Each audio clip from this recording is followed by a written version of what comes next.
Hi folks, we're back, cutting through the matrix. Every once in a while I like to look at the movies I've seen before, the ones that have some relevant pieces in them, even though they always distort the overall picture, never give you the complete truth. And it's a sad thing that most folk today get their history from Hollywood, which is really fictitious in many ways. It changes and spins things. And Gangs of New York is a good movie to watch. I've watched it quite a few times. And it shows you a sort of microcosm of society in the movie where gangs fight for control over a city, which in reality is the way things really do work. And those who end up in high positions in office, believe you me, they're just another gang. They're the top gang, unless they have one above them, which is the federal gang. And that's how things really are set up. And in the movie, at the end, they show you the two main gangs vying for power over extortion and all the rest of it, all the rackets, fighting it off in the square.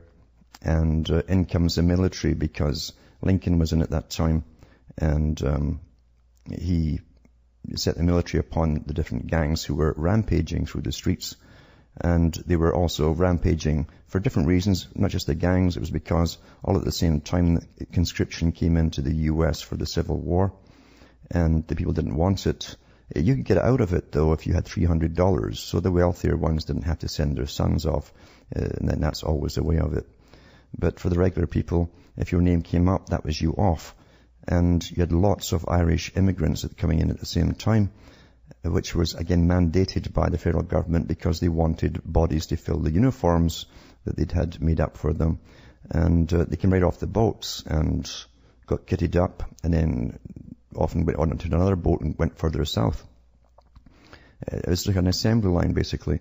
But rival gangs in the middle of the city sparked off at the same time, because one of them was the Orange Order. It doesn't mention that in the movie, of course. And the Orange Order was a Masonic order. It still is. And it gives the Queen the highest honor as the Queen of England, or whoever's the king. It's always been that way. And that was to be the travelling lodge of the British Army. They came in even before, even during the War for Independence, and they set up lodges everywhere that remained there. So it's interesting to see it worked out in a movie version where they managed to cut out the Masonic part of it, of course. But otherwise, they do show you how the gangs work together or against each other with different factions, sometimes with, sometimes against, depending on their interests.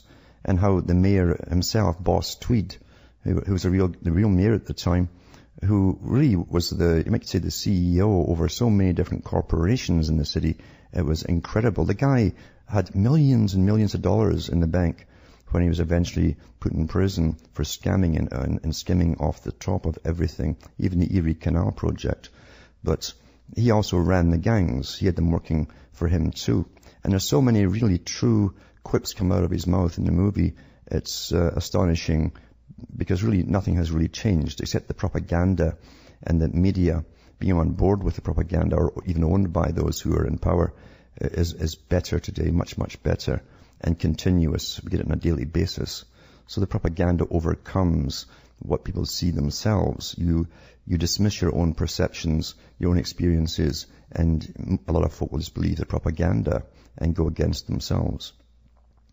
And Boss Tweed also is a guy who said we can always hire half the poor to kill the other half in case of riots and so on. He had so many things that he said were so true, and it's still the same today. It's still the same today.